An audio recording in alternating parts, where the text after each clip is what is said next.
ద్వారా ఈనాడు మనం ఈ వీడియో ద్వారా భారతీయ సాక్ష్యాధార చట్టం 1872 అదే ఇండియన్ ఎవిడెన్స్ యాక్ట్ 1872 గురించి తెలుసుకుందాం. ఈ భారతీయ సాక్ష్యాధార చట్టం 1872 అనేది ఒక ప్రొసీజరల్ లా. మనకు తెలుసు చట్టాలన్నీ కూడా ముఖ్యంగా రెండు రకాలుగా విభజించబడి ఉంటాయి: సబ్స్టాంటివ్ చట్టాలు మరియు ప్రొసీజరల్ చట్టాలు.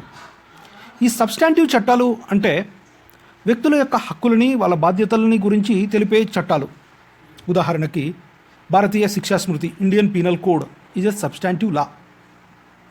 పర్సనల్ చట్టాలు ఉన్నాయి.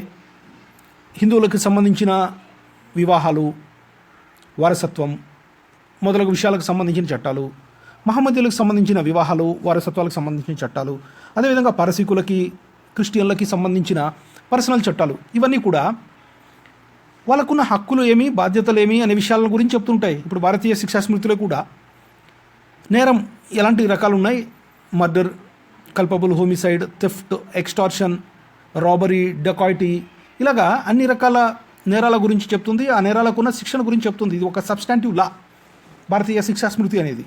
ఇలా కాకుండా ఈ రెండవ తరగతికి చెందిన చట్టాలు అనేవి ముఖ్యంగా భారతీయ సాక్ష్యాధార చట్టం, civil procedure code, criminal procedure code.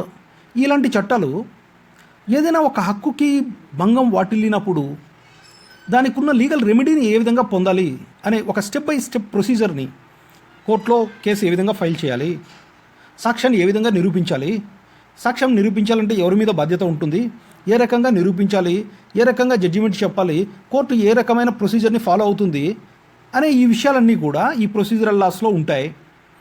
Indian evidence act లేదా భారతీయ సాక్ష్యాధార చట్టం అనేది ఒక ప్రొసీజరల్ లా. ఈ భారతీయ సాక్ష్యాధార చట్టం అనేది ఒక సంపూర్ణ చట్టము. ఈ చట్టాన్ని సర్ జేమ్స్ స్టీఫెన్ అను న్యాయ కోవిదుడు డ్రాఫ్ట్ చేయడం జరిగింది. ఇందులో మొత్తం 167 సెక్షన్లు, 11 చాప్టర్లు ఉన్నాయి. ఈ చట్టం 1 సెప్టెంబర్ 1872 నుంచి మన భారతదేశంలో అమల్లోకి వచ్చింది. ఈ చట్టం ఇండియా మొత్తం అమల్లో ఉంది, జమ్మూ అండ్ కాశ్మీర్ రాష్ట్రం తప్ప. మిత్రులారా, ఈ భారతీయ సాక్ష్యాధార చట్టం సివిల్ కేసులకి, క్రిమినల్ కేసులకి రెండిటికీ కూడా మూలాధారమైన చట్టం. సివిల్ కేసులు నిరూపణ లేదా క్రిమినల్ కేసుల్లో ఉన్న నిరూపణ అనేది ముఖ్యంగా ఈ భారతీయ సాక్ష్యాధార చట్టంలో ఉన్న నియమావళిని అనుసరించి మాత్రమే సాక్ష్య నిరూపణ అనేది జరుగుతుంది. కాబట్టి ఇది క్రిమినల్ లాకి అయినా లేదా సివిల్ లాస్కి అయినా ఎక్కడైనా సరే, క్రిమినల్ కేసెస్ ప్రాక్టీస్ చేసే వాళ్ళకైనా, సివిల్ కేసెస్ ప్రాక్టీస్ చేసే వాళ్ళకైనా ఇది ఒక పునాది లాంటిది. ఇండియన్ ఎవిడెన్స్ యాక్ట్ 1872 అనేది. ఇక్కడ కొన్ని సెక్షన్లు ఉన్నాయి భారతీయ సాక్ష్యాధార చట్టంలో. ఇవి పూర్తిగా కూడా క్రిమినల్ కేసెస్కి మాత్రమే సంబంధించినవి, exclusively applicable to criminal cases. ఇందులో ముఖ్యంగా సెక్షన్ 24 నుంచి 30 వరకు దేనికి సంబంధించినవి? ఇవన్నీ కన్ఫెషన్స్కి సంబంధించినవి. అదేవిధంగా సెక్షన్ 53, 54 ఇవి కూడా ఒక ముద్దాయి యొక్క క్యారెక్టర్కి సంబంధించిన సాక్ష్య నియమావళి. అదేవిధంగా సెక్షన్ 122 భార్య భర్త మధ్య జరిగిన సంభాషణలకు సంబంధించి సాక్ష్యంగా పరిగణించవచ్చా లేదా అనే విషయాలకు సంబంధించి. సెక్షన్ 133 ఎవిడెన్స్ ఆఫ్ అకాంప్లిష్ అంటారు. అదే ముద్దాయి అప్రూవర్గా మారిన వ్యక్తి లేదా కో అక్యూజ్డ్ ఉంటాడు, సహముద్దాయి ఇచ్చే సాక్ష్యం యొక్క వ్యాలిడిటీ గురించి ఈ సెక్షన్ చెప్తుంది. ఇలాగా ఇవి సెక్షన్ 24 నుంచి 30, 53, 54, 122 మరియు 133 అనే ఈ సెక్షన్లు, భారతీయ సాక్ష్యాధార చట్టంలో ఉన్న ఈ సెక్షన్లు పూర్తిగా క్రిమినల్ కేసులకి మాత్రమే సంబంధించినవి. అదేవిధంగా కొన్ని సెక్షన్లు పూర్తిగా సివిల్ కేసులకు సంబంధించినవి. ఇవి ఏమంటే section 23 admission in civil cases when relevant. Civil కేసులలో అడ్మిషన్ అనేది ఎప్పుడు రిలవెంట్గా ఉంటుంది అనేది ఈ సెక్షన్ చెప్తోంది.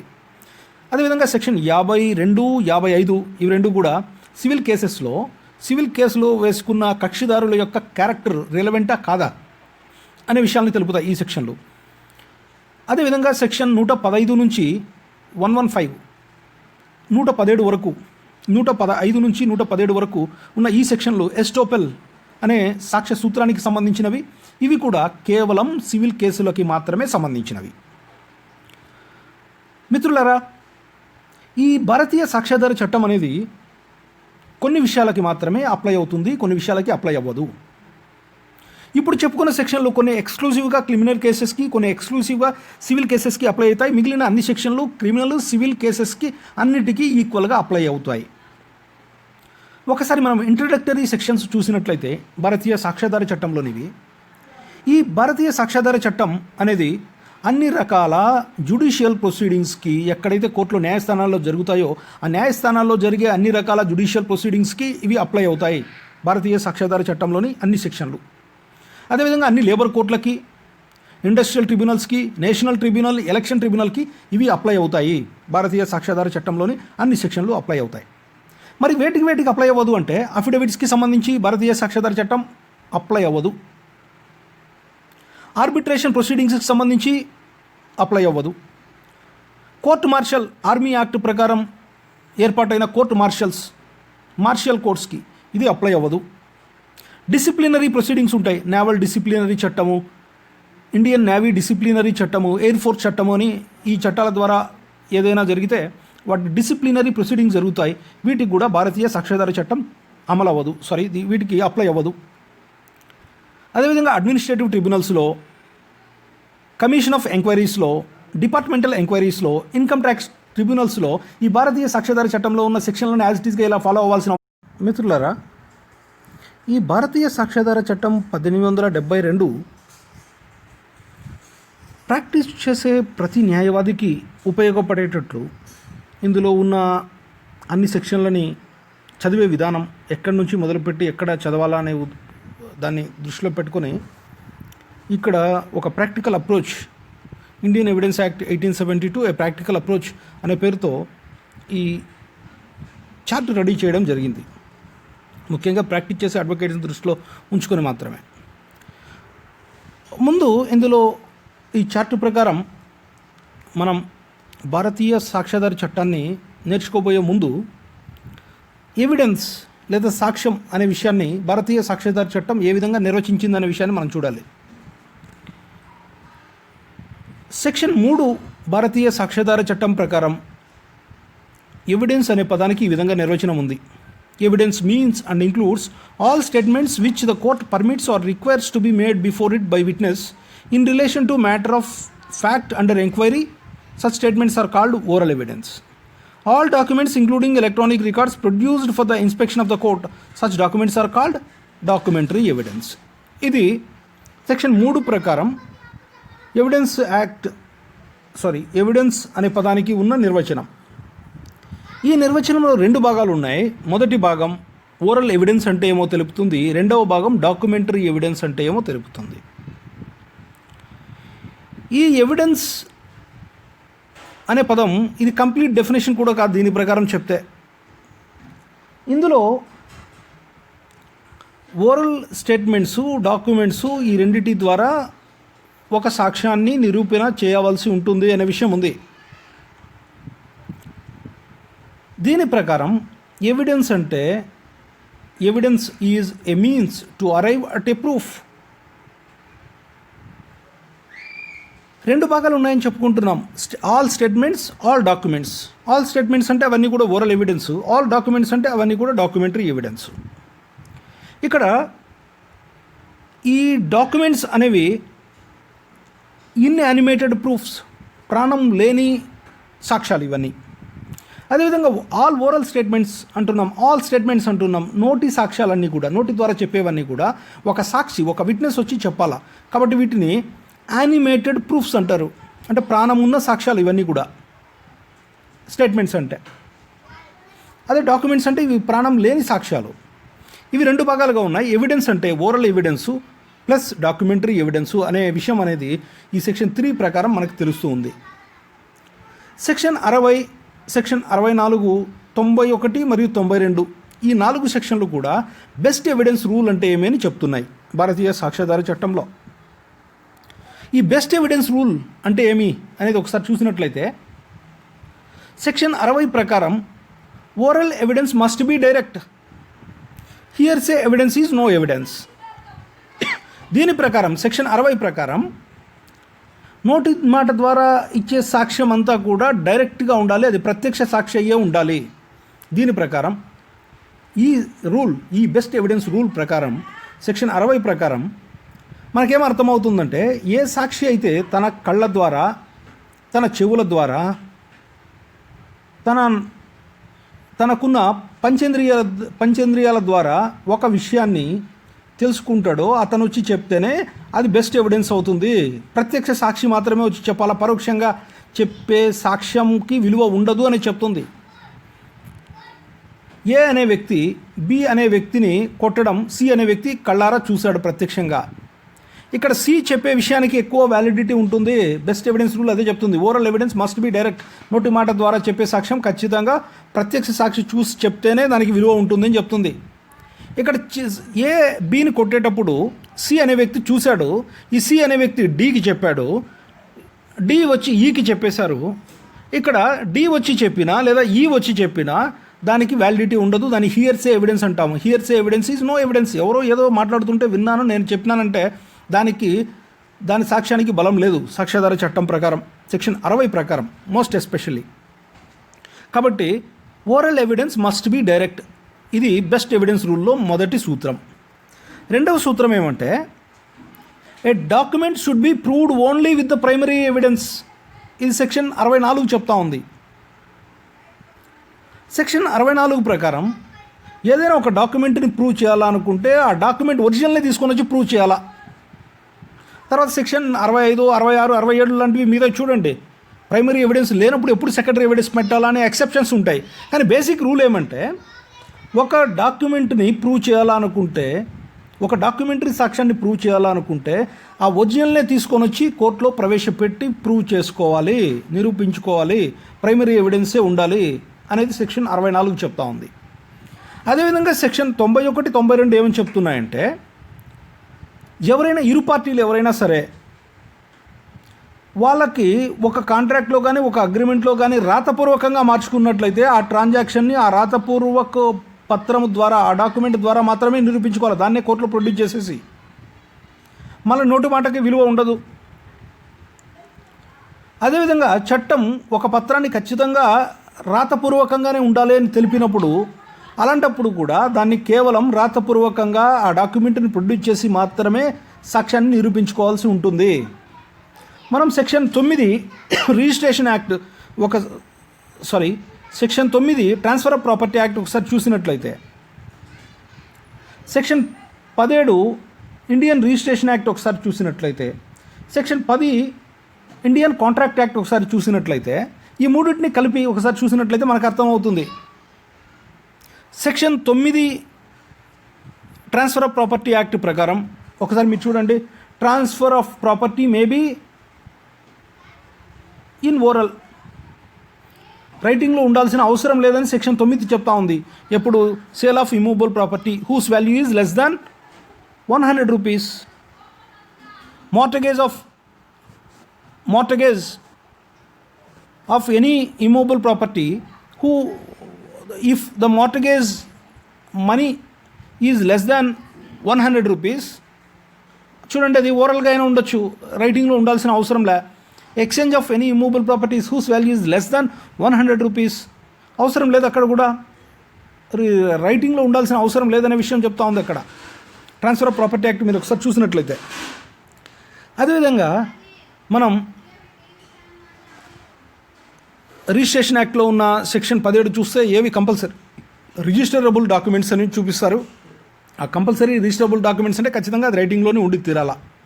రైటింగ్లోనే ఉండి తీరాలి అని చెప్పేవి అన్నీ కూడా ఆ రైటింగ్లో ఉన్న డాక్యుమెంట్ని మాత్రమే కోర్టులో ప్రొడ్యూస్ చేసి నిరూపించుకోవాలా. అది రైటింగ్లో ఉండాలని చట్టం చెప్పినప్పుడు అది రైటింగ్లో లేకుండా నోటి మాట ద్వారా నేను సాక్ష్యాన్ని నిరూపిస్తానని చెప్తే కోర్టు దాన్ని అడ్మిట్ చేయదు, దాన్ని స్వీకరించదు సాక్ష్యంగా.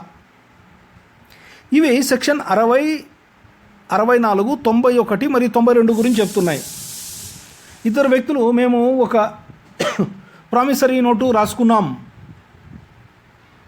ఏ అనే వ్యక్తి నా దగ్గర నుంచి అప్పు తీసుకున్నాడు, దానికి ప్రామిసరీ నోటు కూడా రాయించినాడు అని చెప్పుకున్నప్పుడు ఆ ప్రామిసరీ నోటును కూడా కోర్టులో వేసి నిరూపించుకోవాల్సి వస్తుంది. వాళ్ళే రాసుకున్నప్పుడు అప్పు ఇవ్వడానికి ప్రామిసరీ నోటే ఏం అవసరం లేదు, నోటి మాట ద్వారా కూడా నిరూపించుకోవచ్చు. కానీ వాళ్ళే వాలంటీర్గా ఒక పత్రం అనేది రాసుకున్నప్పుడు ఆ పత్రం ద్వారానే దాన్ని నిరూపించుకోవాల్సి ఉంటుంది. ఇవి best evidence rule, Indian evidence యాక్ట్లో ఉన్న బెస్ట్ ఎవిడెన్స్ రూల్. మనకి ఇప్పుడు మిత్రులారా, ఎవిడెన్స్ అంటే ఏమి? Oral evidence plus documentary evidence, ఈ రెండు విషయాలు చెప్తా ఉంది section 3. Evidence means and includes all statements which the court permits or requires to be made before it by witness in relation to matter of fact under inquiry. Such statements are called oral evidence. All documents including electronic records produced for the inspection of the court, such documents are called documentary evidence. అంటే ఈ రెండు విషయాలు చెప్తుంది, oral evidence, documentary evidence. ఈ రెండింటిని ఎవిడెన్స్గా పరిగణిస్తూ ఉంది. ఇవి best evidence rule అంటే ఏమి మనం చూసుకున్నాం. ఇప్పుడు ఈ చార్ట్ ద్వారా మనం నేర్చుకుందాం. ఈ పదానికి ఉన్న నిర్వచనం ద్వారా, ఎవిడెన్స్ అనే పదానికి ఉన్న నిర్వచనం ద్వారా మనం ఎలా అర్థం చేసుకోవచ్చు అంటే, ఎవరైనా ఒక సాక్షి, ఇక్కడ విట్నెస్ అనే పదం ఉంది చూడండి, అతను నోటి మాట ద్వారా కానీ పత్ర రూపేణా కానీ ఏదైనా ఒక రిలవెంట్ ఫ్యాక్ట్ గురించి కానీ లేదా ఫ్యాక్ట్ ఇన్ ఇష్యూ గురించి కానీ కోర్టుకు వచ్చి కోర్టు ఎదుట ప్రమాణం చేసి అతను చీఫ్ ఎగ్జామినేషను, క్రాస్ ఎగ్జామినేషను, రీ ఎగ్జామినేషన్ అవసరమైతే చేయబడి, అంటే అతన్ని cross examination, chief examination, cross examination, రీ ఎగ్జామినేషన్ చేయబడి జడ్జి గారికి ఉన్న పవర్స్ ద్వారా అతనికి ఏమైనా, జడ్జి గారు కూడా క్వశ్చన్స్ వేయించుకొని, ఒకవేళ అతను ఎవరైతే సాక్ష్యం ఇవ్వమని పిలిచారో అతనికి తిరగబడి సాక్ష్యం ఇవ్వదలిచినప్పుడు అతను ఎవరైతే పిలిచారో ఆ పార్టీ కూడా అతన్ని క్వశ్చన్స్ వేసేదానికి అవకాశం ఇచ్చిన తర్వాత అతను చెప్పే మాట, అతను వేసిన డాక్యుమెంటు కోర్టు నమ్మినట్లయితే, లేదా నమ్మడమో నమ్మకపోవడం ఏదో ఒక విషయం తెలుస్తుంది, అప్పుడు దాన్ని ఎవిడెన్స్ అంటాం మనం. అతను ఇచ్చే మాట చెల్లిందనుకోండి, ప్రూవ్ అయిందనుకోండి, అతనికి ఎవరైతే కేసు వేసుకున్నారో ఆ వ్యక్తి వచ్చిన సాక్ష్యానికి ప్రూవ్ అయిందంటే సాక్ష్యం నిరూపణ అవుతుంది. అదే ఇప్పుడు మనం సివిల్ కేసులు, క్రిమినల్ కేసులు చూస్తున్నాం. క్రిమినల్ కేసుల్లో బర్డెన్ ఆఫ్ ప్రూఫ్ అనేది ఎవరి మీద ఉంటుంది? ప్రాసిక్యూషన్ మీద ఉంటుంది. బియాండ్ రీజనబుల్ డౌట్, వాళ్ళు ఖచ్చితంగా ప్రాసిక్యూషన్ నేర నిరూపణ చేయాల్సిందే ముద్దాయి మీద. బియాండ్ రీజనబుల్ డౌట్ ఖచ్చితంగా వాళ్ళు నేర నిరూపణ చేయాల్సిందే. ఒకవేళ నేర నిరూపణ చేయబడింది అంటే కన్విక్షన్ అనేది ఉంటుంది. నేరాన్ని నిరూపణ చేయలేకపోయినారనుకోండి, డిఫెన్స్ వాళ్ళు డిస్ప్రూవ్ చేశారు దాన్ని, అలాంటప్పుడు అక్విటల్ అనేది ఉంటుంది క్రిమినల్ కేసుల్లో. ఒక వ్యక్తి పర్మనెంట్ ఇంజంక్షన్కి గాను ఒక సివిల్ దావా ఫైల్ చేశారు కోర్టులో. ఆయన వెచ్చుకున్న సాక్షుల ద్వారా ఆ సాక్ష్యం ఇచ్చే సాక్ష్యం ఈ రిలవెంట్ ఫ్యాక్ట్ ఇన్ ఇష్యూకి సంబంధించినది ఆయన నోటి మాట ద్వారానో లేదా డాక్యుమెంట్ రూపం ద్వారానో అన్ని ఎగ్జామినేషన్లో ట్రయల్ అంతా అయిపోయిన తర్వాత జడ్జి గారికి ఏమనిపించింది, నిజమే ఇతనికి హక్కు ఉంది కాబట్టి ఈ హక్కుకు భంగం కలిగింది, ఇతనికి పర్మనెంట్ ఇంజంక్షన్ గ్రాంట్ చేయొచ్చు, ఇతనికి ఫేవర్గా, డిఫెండెంట్కి అగైనెస్ట్గా ఫేవర్ చేయొచ్చు అని అనిపించిందంటే అది ఎవిడెన్స్ అవుతుంది. ఇది ఇక్కడ ఎవిడెన్స్ అవుతుంది. మిత్రులారా, ఇప్పుడు ఒక్కొక్క విషయాన్ని గురించి ప్రత్యేకంగా తెలుసుకుందాం. ఈ ఫ్యాక్ట్ ఇన్ ఇష్యూ అంటే ఏమి, రిలవెంట్ ఫ్యాక్ట్ అంటే ఏమి అనే విషయాలు సెక్షన్ 5 నుంచి సెక్షన్ 55 వరకు ఇండియన్ ఎవిడెన్స్ యాక్ట్లో ఉన్నాయి. ఇది ఇక్కడే చర్చించుకోవడం కష్టం కాబట్టి మిత్రులారా, నేను ఈ ఫ్యాక్ట్ ఇన్ ఇష్యూ అంటే ఏమి, రిలవెంట్ ఫ్యాక్ట్ అంటే ఏమి అనే విషయానికి సంబంధించి ఒక ప్రత్యేకమైన ఒక సపరేట్ వీడియో చేయదలుచుకున్నాను. దయచేసి అది ఒకసారి చూడండి. దాన్ని ఒకసారి చూడండి. ఫ్యాక్ట్ ఇన్ ఇష్యూ అంటే ఏమి, రిలవెంట్ ఫ్యాక్ట్ అంటే ఏమి, తర్వాత ఇర్రిలవెంట్ ఫ్యాక్ట్ అంటే ఏమి. ముఖ్యంగా ముందు మనం ఈ సెక్షన్లో చదువుకోవాలి. భారతీయ సాక్ష్యాధార చట్టాన్ని అర్థం చేసుకోవాలనుకుంటే ఫస్ట్ సెక్షన్ 5, సెక్షన్ 6 నుంచి 55 ఇక్కడ తెలిపిన సెక్షన్లు కూడా ఇందులోనే భాగమే. ముందు ఇవి చదువుకోవాలా. కానీ మనం ఓవర్వ్యూ ఇక్కడ చెప్తున్నాం కదా, ఈ ఓవర్వ్యూ అనేది ఇలా చదివితేనే దీనికి అర్థం. ఇలా చదివితేనే దీనికి ఒక అర్థం ఉంటుంది. చదివే విధానం భారతీయ సాక్ష్యాధార చట్టాన్ని అర్థం చేసుకునే విధానం ఇదే. మిత్రులారా, మనం చెప్పుకున్నాం భారతీయ సాక్ష్యాధార చట్టంలో ముఖ్యమైన వ్యక్తి ఎవరు? సాక్షి అనే పదం. సాక్ష్యం లేదా ఎవిడెన్స్ అనేది ఏ విధంగా డిఫైన్ చేయబడుతుందంటే, it may be oral evidence or documentary evidence. ఈ ఓరల్ ఎవిడెన్స్ కానీ డాక్యుమెంటరీ ఎవిడెన్స్ కానీ ఎవరు ఇవ్వాలా? ఒక విట్నెస్ వచ్చి ఇవ్వాలా. అతను కాంపిటెంట్ విట్నెస్ ఎవరైతారు, నాట్ కాంపిటెంట్ విట్నెసెస్ ఎవరైతారు, ఈ సెక్షన్లో ఒకసారి మనం చూసుకోవాల్సి ఉంటుంది మిత్రులారా. సెక్షన్ 118, 119, 120, 121, 133 ఈ సెక్షన్లో చదివితే ఎవరు కోర్టుకు వచ్చి సాక్ష్యం చెప్పొచ్చు అనే విషయం మనకి అర్థమవుతుంది. సెక్షన్ 121 నుంచి 131 వరకు ఒకసారి చూసినట్లయితే ఇక్కడ తెలుపున్నవి 121, 122, 23, 24, 25, 26, 27, 28, 29, 30 మరియు 131 ఈ సెక్షన్లో చూసినట్లయితే ఎవరు ఇచ్చే సాక్ష్యం కోర్టులో చెల్లదు అనే విషయం తెలుస్తుంది. ఈ రకంగా చదువుకోవాలి మనం. ఇక్కడ విట్నెస్ అనే పదానికి అర్థం ఏ విధంగా ఉంటుంది? Witness is someone who either voluntarily or under compulsion provides testimonial evidence either in oral or written of what he or she knows or claims to know. ఇది విట్నెస్ అనే పదానికి ఉన్న లీగల్ మీనింగ్. దీని ప్రకారం ఈ విట్నెస్ అనే వ్యక్తి competent witness అవ్వాలి అంటే ఖచ్చితంగా సెక్షన్ 118, 119, 120, 121, 133లలో సంబంధించిన క్వాలిఫికేషన్స్ ఉండి తీరాలి ఆయనకి. ఇవన్నీ కూడా ఎవరు కాంపిటెంట్ విట్నెస్ అనే విషయాలు చెప్తున్నాయి. మొట్టమొదటిసారిగా మనం ఇక్కడ సెక్షన్ 118 ఒకసారి చూద్దాం. ముఖ్యమైన సెక్షన్ ఇందులో కాంపిటెంట్ విట్నెస్ అంటే ఎవరు సాక్ష్యం ఇవ్వడానికి అర్హత గల సాక్షి అనే విషయం 118 సెక్షన్ 118 తెలుపుతూ ఉంది. దీన్ని ఇంగ్లీష్లో భారతీయ సాక్ష్యాధార చట్టంలో హూ మే టెస్టిఫై అనే టైటిల్తో ఉంటుంది సెక్షన్ 118. ఒకసారి మనం సెక్షన్ 118 బేర్ యాక్ట్ భారతీయ సాక్ష్యాధార చట్టాన్ని మనం చూసినట్లయితే all persons are competent to testify subject to a condition అని ఉంటుంది. ఒకసారి చూడండి. యాజ్ ఇట్ ఈజ్ సెక్షన్ కాదు, నేను ఆ అర్థంతో చెప్తున్నాను. All persons including a child of tender years, A person of extreme old age, a person who is suffering with a disease, either a bodily disease or a disease related to his mind, is competent to testify subject to a condition. అందరు వ్యక్తులు కూడా ఎవరైనా ఎలాంటి వ్యక్తి అయినా అతని వయసుతో సంబంధం లేకుండా అతనికున్న జబ్బుతో సంబంధం లేకుండా ఎలాంటి వ్యక్తి అయినా ఎవరైనా సరే కోర్టులో సాక్ష్యం ఇవ్వడానికి అర్హులే అని 118 చెప్తా ఉంది. సబ్జెక్ట్ టు ఏ కండిషన్ అంటున్నాం. ఆ కండిషన్ ఏమి మళ్ళీ చూడాలా. ఎలాంటి వ్యక్తి అయినా అంటే ఇక్కడ ఎంత చిన్న పిల్లవాడైనా సరే, ఎంత ముసలి వ్యక్తి అయినా సరే, 100 ఏళ్ళు దాటిన వ్యక్తి అయినా సరే, 3-4 సంవత్సరాలు మాటలు వచ్చి మాటలతో ఉన్న చిన్న పిల్లవాడైనా సరే సాక్ష్యం ఇవ్వడానికి అర్హుడే సెక్షన్ 118 తెలుపుతూ ఉంది. ఇక్కడ ఉన్న కండిషన్ ఏమి? సబ్జెక్ట్ టు ఏ కండిషన్ అని పెట్టున్నారు. ఆ కండిషన్ ఏమి అనేది మనం చూడాలా. He must understand the questions put to him and he must give the rational answers to the questions put to him. ఈ 2 కండిషన్స్ ఉండాలి. అతనికి వేసే ప్రశ్నల్ని ఆయన అర్థం చేసుకునే సామర్థ్యం అతనికి ఉండాలి. అంతేకాదు ఆ అర్థం చేసుకున్న ప్రశ్నలకి రీజనబుల్ ఆన్సర్స్, తగిన సమాధానం ఇచ్చే కెపాసిటీ, ఆ సామర్థ్యం కూడా ఉండి తీరాలి.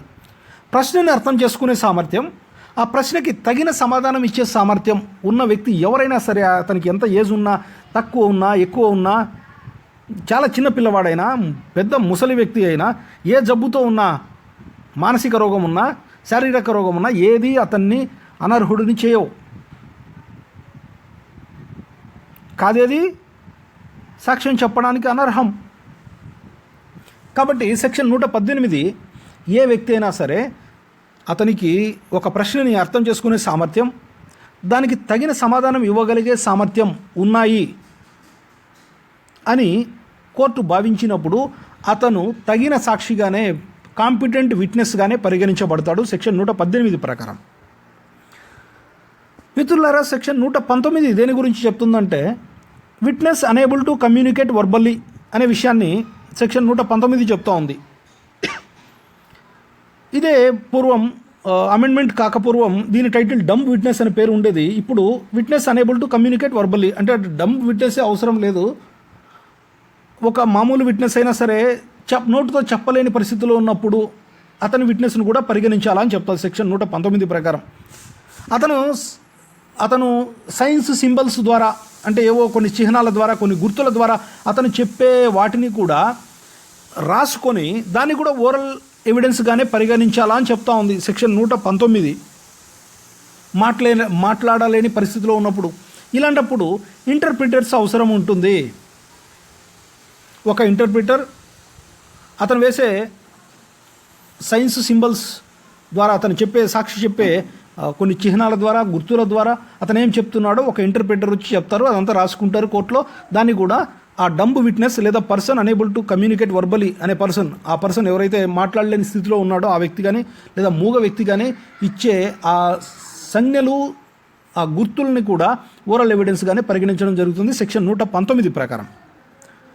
మిత్రులారా, సెక్షన్ 120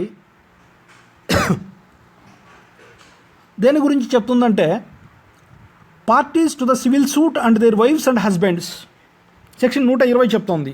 అంటే వీళ్ళు కూడా కాంపిటెంట్ విట్నెస్సే. మనకేమైనా అపోహ ఉంటుంది, భర్త సాక్ష్యం భార్యకి చెల్లదు, భార్య సాక్ష్యం భర్తకి చెల్లదు అనే ఒక రకమైన అపోహ అనేది ఉంటుంది. న్యాయవాదులుగా మనం తెలుసుకోవాల్సిందేమంటే అన్ని రకాల సివిల్ దావాలలో ఒక కేసుకు సంబంధించిన పార్టీస్, అందులో ఉన్న వాద ప్రతివాదులు, వాళ్ళ భార్యలు కూడా కాంపిటెంట్ విట్నెసెసే అవుతారు. అన్ని క్రిమినల్ కేసుల్లో కూడా భార్య లేదా భర్త వాళ్ళకి అగైనెస్ట్గా కాంపిటెంట్ విట్నెస్ అవుతారు. సివిల్ కేసుల్లో అయితే భార్య లేదా భర్త, వాది ప్రతివాది వాళ్ళ భార్య లేదా భర్తలు కూడా కాంపిటెంట్ విట్నెసెస్ అవుతారు. క్రిమినల్ ప్రొసీడింగ్స్లో అయితే లేదా క్రిమినల్ కేసెస్లో అయితే భార్య లేదా భర్త వ్యతిరేకంగా సాక్షులు అవుతారు, కాంపిటెంట్ విట్నెస్ అవుతారు. భర్తకి వ్యతిరేకంగా భార్య చెప్తే చెల్తుంది, భార్యకి వ్యతిరేకంగా భర్త చెప్తే చెల్తుంది సెక్షన్ 120 ప్రకారం. సివిల్ సూట్లలో భార్యకి తరపునే భర్త చెప్పినా చెల్తుంది, భర్త తరపునే భార్యకి సాక్ష్యం చెప్పినా చెల్తుంది. ఇది దాని అర్థం. అంటే కాంపిటెంట్ విట్నెస్సే. సెక్షన్ 121. ఈ సెక్షన్ 121 మనం ఒకసారి గమనించినట్లయితే ఇక్కడ స్టార్ గుర్తు పెట్టున్నాను మిత్రులారా, ఇక్కడ కూడా ఉంది సెక్షన్ 121 నాన్ కాంపిటెంట్ విట్నెస్ అనే అందులో కూడా ఉంది. మీరు ఒకసారి చూసినట్లయితే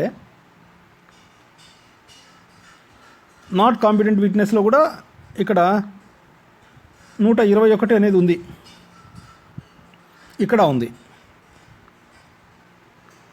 121 కాంపిటెంట్ విట్నెస్లో కూడా ఉంది.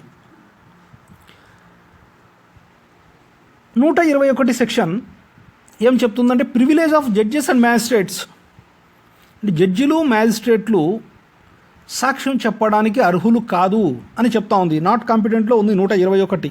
కానీ సబ్జెక్ట్ టు ఏ కండిషన్ అని ఉంది అక్కడ, ఒక కండిషన్. కానీ ఎప్పుడు చెప్పొచ్చు? ప్రతి రూల్కి సర్వసాధారణంగా ఎక్సెప్షన్స్ అనేవి ఉంటాయి. ఇక్కడ జడ్జీలు మ్యాజిస్ట్రేట్లు సాక్ష్యం చెప్పడానికి అర్హులు కాదు అని సెక్షన్ 121 చెప్తా ఉంటే ఎక్సెప్షన్స్ ఉంటాయి. ఈ ఎక్సెప్షన్స్ ఈ ఎక్సెప్షన్స్ ఉన్న కండిషన్స్లో ఆ జడ్జెస్ మ్యాజిస్ట్రేట్స్ కూడా కాంపిటెంట్ విట్నెసెస్ అవుతారు. ఈ ఎక్సెప్షన్ మొదటి ఎక్సెప్షన్, జడ్జి లేదా మ్యాజిస్ట్రేట్ కాంపిటెంట్ విట్నెస్ కాదు అనే రూల్కి ఉన్న ఎక్సెప్షన్, మొదటి ఎక్సెప్షన్ ఏమంటే పై కోర్టు, సుపీరియర్ కోర్టు నువ్వు సాక్ష్యం చెప్పయ్యా అని చెప్పింది అనుకోండి, అప్పుడు చెప్పచ్చు. అలాంటప్పుడు అతను కాంపిటెంట్ విట్నెస్ అవుతాడు. కాబట్టి సెక్షన్ 121ని ఇక్కడ చూపించాం. అదేవిధంగా ఆ జడ్జికి సంబంధించిన కేసులోనే జడ్జే ఒక ప్లెయింటిఫో డిఫెండెంటో ఉన్నాడు. When the matter is not related to his conduct, అలాంటి కేసుల్లో ఆయన పర్సనల్ కెపాసిటీతో ఆయన ఇచ్చుకుంటాడు.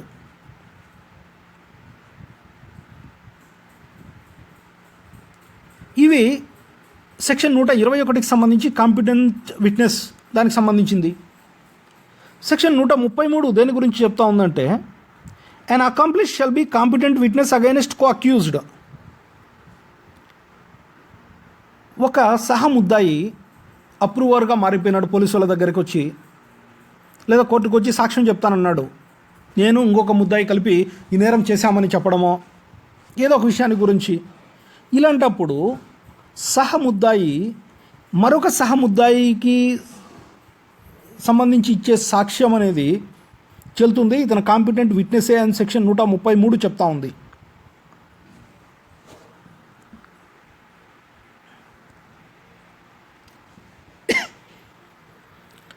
ఇక్కడ సెక్షన్ 133కి సెక్షన్ 114 ఇల్లస్ట్రేషన్ బి ఒకసారి చూసినట్లయితే, ఇది సబ్సెక్షన్ బి కాదండి, illustration B. Section 114 illustration B ఒకసారి చూసినట్లయితే, the court may presume that an accomplice is unworthy of credit అనే మాట ఉంటుంది ఇక్కడ. A court may presume that an accomplice is unworthy of credit. అతను చెప్పింది నమ్మాల్సిన అవసరం లేదు, దానికి అంత విలువ ఇవ్వాల్సిన అవసరం లేదని సెక్షన్ 2B చెప్తా ఉంది. కోర్టు ప్రిజ్యూమ్ చేసుకోవచ్చు, అతను చెప్పేదాన్ని నమ్మకూడదని ప్రిజ్యూమ్ చేసుకోవచ్చు. ఒక సహముద్దాయి ఇంకొక సహముద్దాయి గురించి చెప్పే సాక్ష్యాన్ని పరిగణించకపోవచ్చు, కోర్టు కూడా పరిగణించకుండా ఉన్నా ఏం కాదు అనే విషయం చెప్తా ఉంది సెక్షన్ 114 ఇల్లస్ట్రేషన్ బి అనేది. ఈ రకంగా ఒక ఇన్హెరెంట్ ఇన్కన్సిస్టెన్సీ అనేది ఈ సెక్షన్ 133కి ఇల్లస్ట్రేషన్ బి ఆఫ్ సెక్షన్ 114కి మధ్య ఉంది. ఒక ఇన్హెరెంట్ ఇన్కన్సిస్టెన్సీ, వాటి మధ్య ఒక రకమైన ఆ చట్టంలోని విరోధం ఉంది. అది చెప్పింది 133 ప్రకారం అతను ఇచ్చే సాక్ష్యం నమ్మాలా, లేదా 114 ఇల్లస్ట్రేషన్ బి ప్రకారం దాన్ని పరిగణించకుండా వదిలేయాలా, దానికి విలువ ఇవ్వకుండా వదిలేయాలా, ఒక సహముద్దాయి ఇంకొక సహముద్దాయి గురించిన సాక్ష్యం పరిగణించకుండా ఉండాలా అనేది ఒక కాన్ఫ్లిక్ట్ వచ్చినప్పుడు ఈ supreme court K Hashim versus state of Tamil Nadu అనే కేసులో సెక్షన్ 133 అనేది సెక్షన్ 114 ఇల్లస్ట్రేషన్ బి మీద ప్రివైల్ అవుతుంది అని ఉద్ఘాటించడం జరిగింది. అంటే section 133 prevails over illustration B of section 114 అనే విషయం చాలా క్లియర్గా K Hasim versus state of Tamil Nadu అనే కేసులో సుప్రీంకోర్టు తెలపడం జరిగింది. మిత్రులారా, ఇవి దీని ప్రకారం వీళ్ళందరూ కూడా కాంపిటెంట్ విట్నెసెస్. సెక్షన్ 118 ప్రకారం ఈ వ్యక్తి ఏ వయసున్నా ఏ జబ్బుతో ఉన్నా అతను కాంపిటెంట్ విట్నెసే. సెక్షన్ 119 ప్రకారం మాట్లాడలేని వ్యక్తి కూడా కాంపిటెంట్ విట్నెసే. సెక్షన్ 120 ప్రకారం భార్య లేదా భర్త అనే వాళ్ళు కూడా సాక్ష్యానికి అర్హులే, కాంపిటెంట్ విట్నెసెసే. సెక్షన్ 121 ప్రకారం కూడా జడ్జెస్ మ్యాజిస్ట్రేట్స్ కూడా పైకోర్టు చెప్పినా వాళ్ళే అందులో ఇన్వాల్వ్ అయి ఉన్నా వాళ్ళ కండక్ట్కి సంబంధించిన విషయం ఏదైనా ఉన్నప్పుడు వాళ్ళు కూడా కాంపిటెంట్ విట్నెసెస్ అవుతారు. మిగతా విషయాల్లో అయితే కాంపిటెంట్ విట్నెసెస్ కాదు. ఇక్కడ సెక్షన్ 133 ప్రకారం ఒక ముద్దాయి సహముద్దాయికి సంబంధించి ఇచ్చే సాక్ష్యం అనేది చెల్లుతుంది. ఇవి కాంపిటెంట్ విట్నెస్ అనే విషయం. ఇప్పుడు నాన్ కాంపిటెంట్ విట్నెస్ అనే విషయానికి చూస్తే సెక్షన్స్ 121 నుంచి 122, 121 నుంచి 131 వరకు కూడా ఇవన్నీ who is not a competent witness, ఎవరు సాక్ష్యానికి అనర్హులు, సాక్ష్యం ఇవ్వడానికి ఎవరు అనర్హులు అనే విషయం తెలుపుతా ఉంది. ఇందులో సెక్షన్ 121 గురించి మనం తెలుసుకున్నాం. మ్యాజిస్ట్రేట్లు జడ్జిలు సాక్ష్యం ఇవ్వడానికి అనర్హులు, వాళ్ళు ఇవ్వడానికి లేదు, జడ్జెస్ మ్యాజిస్ట్రేట్స్ ఇవ్వడానికి లేదు. కానీ ఉన్న ఎక్సెప్షన్స్ ఏమి మనం తెలుసుకున్నాం ముందే, ఇప్పుడే తెలుసుకున్నాం. సెక్షన్ 122 ఏం చెప్తా ఉందనేది ఒకసారి చూడాలి. సెక్షన్ 122 ఏం చెప్తా ఉంది, privileged communication between husband and wife అనేది చెప్తా ఉంది.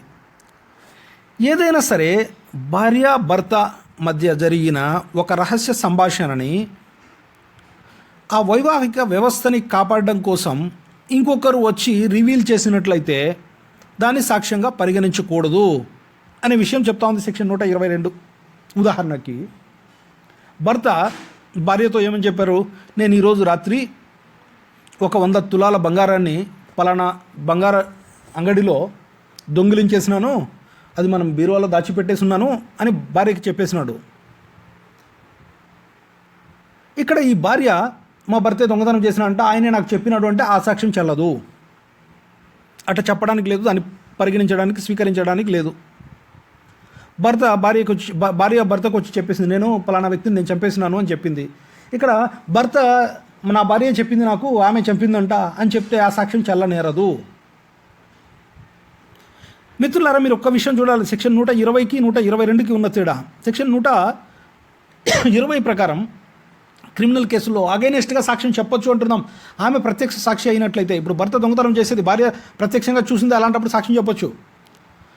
భర్తే వచ్చి భార్యకి చెప్పినాడు నేను దొంగతనం చేసినానని చెప్పినాడు రాత్రి ఇంట్లోకి వచ్చి, ఆమె చూడలేదు కాబట్టి ఆమె సాక్ష్యం ఇక్కడ పరిగణించడానికి లేదు, అట్లా చెప్పడానికి రివీల్ చేయడానికి లేదు.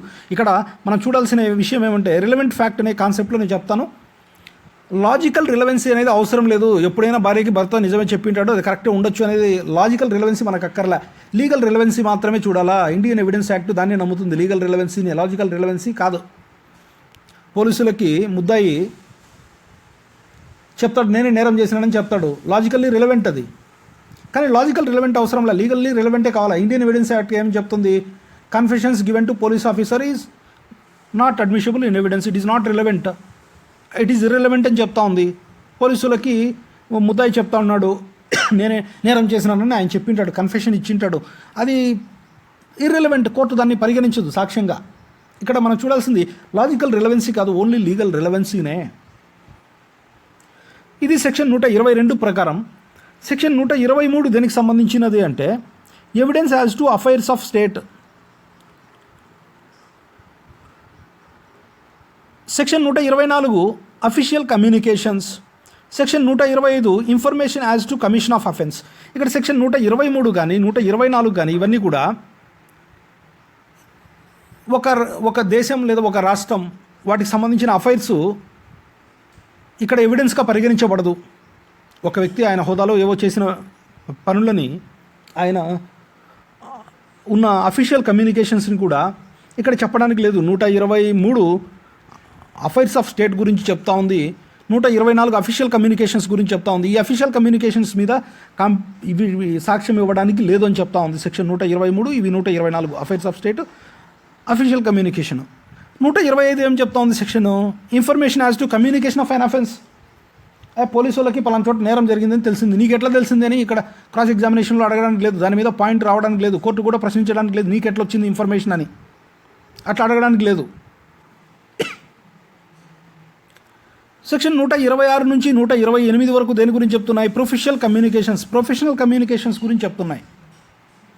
ఇందులో ఒక కక్షిదారుడు తన అడ్వకేట్కి చెప్పిన విషయాలు, ఒక అడ్వకేట్కి చెప్పే సమయంలో పక్కనున్న క్లర్క్ విన్న విషయాలు, లేదా జూనియర్ అడ్వకేట్ విన్న విషయాలు, అక్కడున్న ఇంటర్ప్రిటర్ విన్న విషయాలు, అక్కడున్న టైపిస్ట్ విన్న విషయాలు, స్టెనో విన్న విషయాలు, ఇవన్నీ కూడా వాళ్ళు విన్న విషయాల నుంచి కోర్టులో మేమేం చెప్తాం సాక్ష్యం అంటే చెల్లనేరదు. ఇది ప్రొఫెషనల్ కమ్యూనికేషన్ అంటారు. అయ్యా నేను ఒక మర్డర్ చేసినాను నన్ను కాపాడండి అని వచ్చి లాయర్ గారిని కలిశారు, ఒక సాక్షి ఒక ముద్దాయి ఒక వ్యక్తి వచ్చి కలిశారు. ఇక్కడ లాయర్ గారే వచ్చి నిజమే ఆయన నాకు చంపేసినాడని చెప్పినట్టు నేను వచ్చి సాక్ష్యం ఇస్తానని చెప్తే అది చెల్లనేరదు. ప్రొఫెషనల్ కమ్యూనికేషన్ అనేది సాక్షిగా పరిగణించబడదు. ఇట్ ఈస్ ఇన్కాంపిటెన్సీ అనేది ఇక్కడ కనబడుతుంది. సెక్షన్ 126 నుంచి 128 వరకు లీగల్ ఒపీనియన్ ఇచ్చే వాళ్ళ దగ్గరికి వెళ్ళి ఏదైనా ఒక విషయం రివీల్ చేసిన లాయర్కి చెప్పినప్పుడు ఆ లాయర్ రివీల్ చేయకూడదని, లీగల్ అడ్వైజర్స్ ఇవ్వకూడదని, లాయర్ దగ్గర ఉన్న క్లర్కులు, స్టెనోస్, జూనియర్స్ కూడా ఇవ్వకూడదని సెక్షన్ 126 నుంచి 128 వరకు చెప్తున్నాయి. సెక్షన్ 129 ఏం చెప్తున్నాయి? Confidential communication with legal advisers అనే విషయం చెప్తా ఉంది. లీగల్ అడ్వైజర్స్ కూడా ఏమైనా విషయం చెప్తే కాన్ఫిడెన్షియల్ కమ్యూనికేషన్ కూడా ఇక్కడ తెలపకూడదు అని చెప్తా ఉంది. సెక్షన్ 130 ఏం చెప్తా ఉంది? Production of title deeds of A document అనే విషయం చెప్తా ఉంది. నీకు ఎట్లా వచ్చింది తీసుకొని రాపో అని చెప్పడానికి లేదు. Privilege relating to production of document in position of another person. ఈ 130, 131 అనేవి కేసుకు సంబంధించిన వ్యక్తికి నీకు ఎట్లా వచ్చిన టైటిల్ ఎక్కడుందో నువ్వు తీసుకొని రా కంపల్సరీ కేసులకి అని చెప్పడానికి లేదు. ఇలాంటివన్నీ కూడా ఇన్కాంపిటెన్సీ, వాళ్ళంతా విట్నెసెస్ కాదు అనే విషయం చెప్తున్నాయి. మిత్రులారా, మనకి ఇప్పుడు ఈ పార్ట్ మీద మనకి క్లారిటీ ఉంది. ఇక్కడ ఈ పార్టీకి సంబంధించి మనకి క్లారిటీ ఉంది. అదేవిధంగా మనకి సెక్షన్స్ 32, 33కున్న స్పెషాలిటీ ఏమంటే ఇందులో సెక్షన్స్ 32, 33 ఇవి కూడా విట్నెస్కి సంబంధించినవే. సర్వసాధారణంగా విట్నెస్ అంటే ఖచ్చితంగా ఆయన బతికి ఉండాలి, కోర్టుకు వచ్చి సాక్ష్యం ఇవ్వాలి ప్రమాణం చేసి. ఇది మనం తెలుసుకున్నాం. ఆయన ఓరల్గా కానీ లేదా ఒక డాక్యుమెంట్ని కానీ కోర్టులోకి వచ్చి కోర్టులో ప్రమాణం చేసి ప్రొడ్యూస్ చేసి అతనికి అన్ని రకాలుగా పరీక్షించబడిన తర్వాత అతను చెప్పే మాటలు కోర్టు రికార్డ్ చేసిన తర్వాత అతను మాట్లాడిన మాటల మీద క్రాస్ ఎగ్జామినేషన్ ఆపోజిట్ పార్టీ చేసిన తర్వాత అతను చెప్పే మాటను కోర్టు పరిగణించినట్లయితే ఇది నిజంగానే ఇది నిజమా అబద్ధమా, ఈ ఫ్యాక్ట్ జరిగిందా జరగలేదా అని కోర్టు ఒక డెసిషన్కి వచ్చి ఒక జడ్జిమెంట్ ఇస్తుంది. ఇక్కడ అది సాక్ష్యం అవుతుంది. కానీ సెక్షన్ 32, 33కున్న ప్రత్యేకత ఏమంటే అసలు ఒక వ్యక్తి కోర్టుకు రాకపోయినా కూడా అతని మాటను అతని అక్షరాలను అతను చేసే అతనిది ఏదో ఒక విషయాన్ని మనం సాక్ష్యంగానే పరిగణించాలని సెక్షన్ 32, 33 చెప్తున్నాయి. మనం ఒకసారి చూసినట్టయితే సెక్షన్ 32, 33కున్న టైటిల్ ఏమని ఉందో అని, statements made by persons who cannot be called as witnesses. వాళ్ళు స్టేట్మెంట్స్ ఇస్తారు కానీ వాళ్ళు విట్నెసెస్గా పరిగణించబడరు. సెక్షన్ 32, 33 ప్రకారం వాళ్ళు ఎవరప్పా అంటే డెడ్ పర్సన్, చనిపోయిన వ్యక్తి ఏదో రాసేసి చనిపోయింటాడు. ఇప్పుడు డయింగ్ డిక్లరేషన్ అంటున్నాం, మరణ వాంగ్మూలం. ఆయన చనిపోయినాడు కానీ ఆయన పేపర్నే మనం సాక్ష్యంగా పరిగణించవచ్చు. జనరల్ రూల్ ఏమి, ఆ వ్యక్తి కోర్టులోకి రావాలా, కోర్టులో ప్రత్యక్షంగా రావాలా, కోర్టులో కూర్చోవాలా, విట్నెస్ బాక్స్లో ప్రమాణం చేయాలా. దేవుని మీద నేను ప్రమాణం చేస్తున్నాను, అంతా నిజమని చెప్తాను, నిజం తప్ప మరేమి చెప్పను, ప్రమాణం చేయాలి. ప్రమాణం చేసిన తర్వాత అతనికి ఏం విషయం తెలుసో చీఫ్ ఎగ్జామినేషన్లో చెప్పి తీరాలి. తర్వాత ఆపోజిట్ అడ్వకేట్ గారు అతన్ని క్రాస్ ఎగ్జామినేషన్ చేస్తారు. తర్వాత అతను చెప్పే సాక్ష్యం నిజమా అబద్ధమా అనేది జడ్జి గారు వాళ్ళకున్న డిస్క్రిషన్తో ఒక డెసిషన్కి వచ్చి జడ్జిమెంట్ ఇస్తారు. ఇది రూల్. ఇండియన్ ఎవిడెన్స్ యాక్ట్ ఇదే ప్రొసీజర్ని ఫాలో అవుతూ ఉంది. కానీ ఇక్కడ డెడ్ పర్సన్ అంటున్నాం, అతను అసలు రాడు, కోర్టులోకి రాడు, ప్రత్యక్షంగా కోర్టులో ప్రమాణం చేయడు, కోర్టులో వచ్చి ఒక మాట చెప్పడు, కానీ దాన్ని కూడా పరిగణించాలా అని సెక్షన్ 32 చెప్తా ఉంది.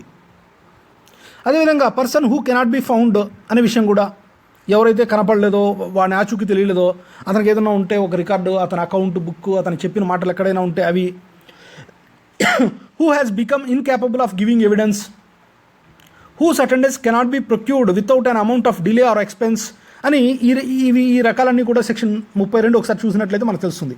చనిపోయిన వ్యక్తి, అసలు దొరకలేని వ్యక్తి, ఎవరైతే ఎవిడెన్స్ ఇవ్వలేని వ్యక్తి, అసలు అతను రావడానికి ఎంతో కొన్ని సంవత్సరాల కాలం పడుతుంది కోర్టుకు రావడానికి, లేదా ఎంతో ఖర్చుతో కూడుకున్న పని అన్నప్పుడు వాళ్ళు రాకపోయినా కూడా వాళ్ళు ఇచ్చే మాట, వాళ్ళు రాసిన విషయాన్నో వాళ్ళు చెప్పిన మాటనో ఎక్కడైనా ఉంటే ఆ రికార్డునో తీసుకొని దాన్ని కూడా ఎవిడెన్స్గా తీసుకోవచ్చు. వాళ్ళను కూడా వాళ్ళని సాక్షి లేదా విట్నెస్గా పరిగణించకపోయినప్పటికీ వాళ్ళు ఇచ్చే మాటని సాక్ష్యంగానే కోర్టు పరిగణిస్తుంది. సెక్షన్ 32, 33 మనం చూడాలి మిత్రులారా. తర్వాత సెక్షన్ 33 దేని గురించి చెప్తుందంటే, ఒక సాక్షి ముందు జరిగిన ఏదో ఒక కేసులో చెప్పిన ఎవిడెన్స్ను పరిగణించాలా లేదా అనే విషయం, అది ఇతను సాక్షి కాకపోయినప్పటికీ అక్కడ చెప్పిన రికార్డును ఇక్కడ తీసుకొని వచ్చి వేసి దాన్ని కూడా పరిగణలోకి కోర్టు వారిని తీసుకోమని చెప్పొచ్చు. సెక్షన్ 33 ఆ విషయాన్ని తెలుపుతూ ఉంది. ఇప్పుడు మిత్రులారా, మనకి దీని మీద మనకు ఒక అవగాహన వచ్చింది. విట్నెస్ అంటే ఎవరు అనడానికి, ఎవరు కాంపిటెంట్ విట్నెస్, ఎవరు కాంపిటెంట్ విట్నెస్ కాదు, విట్నెస్ అని పిలవకపోయినా ఎవరు ఎవిడెన్స్కి వాల్యూ ఉండదు అని మనకు ఇక్కడ క్లారిటీ వచ్చింది. తర్వాత విషయం మనం చూడవలసింది ఏమంటే, సెక్షన్ 134 దేని గురించి చెప్తా ఉంది, నెంబర్ ఆఫ్ విట్నెసెస్ గురించి చెప్తా ఉంది. సెక్షన్ 134 నెంబర్ ఆఫ్ విట్నెసెస్ గురించి చెప్తా ఉంది. 134 సెక్షన్ ప్రకారం no particular number of witnesses shall be required for proof of any fact. ఇది సెక్షన్ 134 చెప్తుంది. దీని ప్రకారం proof of fact depends on the quality of witness but not the quantity of witnesses. ఇది basic rule. ఒక సాక్షి ఇచ్చే సాక్ష్యం యొక్క నాణ్యతను చూడాలి కానీ దాని పరిమాణాన్ని చూడకూడదు. అంటే సాక్ష్యం ఇచ్చే వ్యక్తి ఒక్కడే అయినా సరే కరెక్ట్గా ఇచ్చినాడంటే దాన్నే కోర్టు పరిగణించాలా. 100 మంది వచ్చి చెప్పినారంటే 100 మంది వచ్చి చెప్తే అబద్ధం నిజమైపోదు. ఇది కోర్టు మనం చూసే బేసిక్ రూల్. ఎంతమంది వచ్చి చెప్తున్నారనేది కాదు విషయం, ఒక్కరు చెప్పినా కరెక్ట్గా చెప్పినారా లేదా అనేది. క్వాలిటీ చూస్తారు కానీ క్వాంటిటీ చూడరు అని సెక్షన్ 134 చెప్తా ఉంది. తర్వాత సెక్షన్ 139 దేని గురించి చెప్తుందంటే, person someone to produce a document does not become a witness అని సెక్షన్ 139 చెప్తా ఉంది. దీని ప్రకారం ఎవరైనా ఒక వ్యక్తికి కోర్టు సమ్మన్లు పంపించేసి ఒక డాక్యుమెంట్ని ప్రొడ్యూస్ చేయమన్నప్పుడు అతను విట్నెస్గా పరిగణించబడ్డు, కేవలం డాక్యుమెంట్ వేసేసి వెళ్ళిపోతాడు. అతన్ని సాక్షిగా పరిగణించకూడదు. కేవలం డాక్యుమెంట్ ప్రొడ్యూస్ చేయండి అని కోర్టు సమ్మన్ పంపించిందంటే డాక్యుమెంట్ వచ్చి ప్రొడ్యూస్ చేసేసి వెళ్ళిపోతాడు. అలా కాకుండా ఒక పిటిషన్ పెట్టుకొని to produce a document and to depose and to give evidence అని మనం ఇచ్చామనుకోండి ఒక పిటిషన్.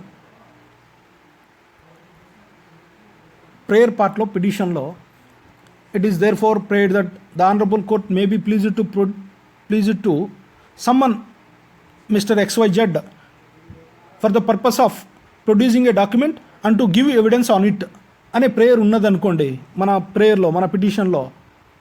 అలాంటప్పుడు అతను విట్నెస్ అవుతాడు, డాక్యుమెంట్ తీసుకొని వస్తాడు, మన తరపున విట్నెస్గా కూడా పరిగణించబడతాడు.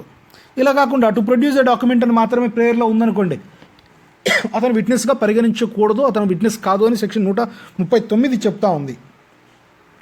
సెక్షన్ 132 తర్వాత 147 ఈ రెండు సెక్షన్లు కూడా దేని గురించి చెప్తున్నాయంటే compulsion on witness to answer. ఇక్కడ మనకి ఒక ప్రశ్న తలెత్తచ్చు. ఎవరైనా ఒక సాక్షిని సాక్ష్యం ఇవ్వప్పా అని కోర్టు పిలిస్తే నేను సాక్ష్యం ఇవ్వను అని రిఫ్యూజ్ చేసేదానికి అవకాశం ఉందా? లేదా ఒక సాక్షిని కోర్టు ఏమని చెప్పింది, ఒక వ్యక్తిని అయ్యా నువ్వు వచ్చి ఒక డాక్యుమెంట్ ప్రొడ్యూస్ చేయి అని కోర్టు చెప్పింది, నేను చేయనని చెప్పి రిఫ్యూజ్ చేసేదానికి ఉందా? ఖచ్చితంగా జవాబు లేనే లేదు అని చెప్తాను. ఈ విషయాన్ని సెక్షన్ 132, 147 ఘంటాపదంగా చెప్తున్నాయి. ఒక విట్నెస్ సాక్ష్యం ఇవ్వమని కోర్టు చెప్పినట్లయితే ఖచ్చితంగా వచ్చి సాక్ష్యం చెప్పాల్సిందే. Witness not excused from answering on ground that answer will incriminate him. ఖచ్చితంగా ఆన్సర్ చెప్తే అతని మీద నేరం నిరూపించబడుతుంది అని అన్న పరిస్థితిలో కూడా అతను కోర్టు ఎక్స్క్యూజ్ చేయదు, ఖచ్చితంగా సమాధానం ఇవ్వాల్సిందే. క్రాస్ ఎగ్జామినేషన్లో ఒక క్వశ్చన్ ఇస్తే అది రిలవెంట్ ఫ్యాక్ట్ అయినప్పుడు, లేదా అది ఒక రిలవెంట్ ఫ్యాక్ట్కి సంబంధించినది అయినప్పుడు, లేదా ఫ్యాక్ట్ ఇన్ ఇష్యూకి సంబంధించినప్పుడు ఖచ్చితంగా దానికి ఆన్సర్ చెప్పాల్సిందే. తెలుసునా తెలియదా, అవునా కాదా, నిజమా అబద్ధమా ఏదో ఒకటి చెప్పాల్సిందే.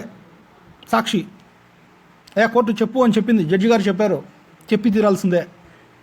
ఆ విధంగా చెప్తే అతనుకున్న ఆస్తి పోతుంది. అదే చాలా ముఖ్యమైన ప్రశ్న, లేదా అది ముఖ్యమైన ప్రశ్న, అది చెప్తే అతనికి శిక్ష పడుతుంది. ఒక అక్యూజ్డే పిటిషన్ పెట్టుకున్నాను, నన్ను కూడా ఎవిడెన్స్గా తీసుకోండి, నన్ను కూడా ఒక ఎవిడెన్స్గా పరిగణించి నేను చెప్పే సాక్ష్యాన్ని కూడా పరిగణించండి అని చెప్పినారు ప్రాసిక్యూషన్స్ విట్నెస్ అయిపోయిన తర్వాత డిఫెన్స్లో.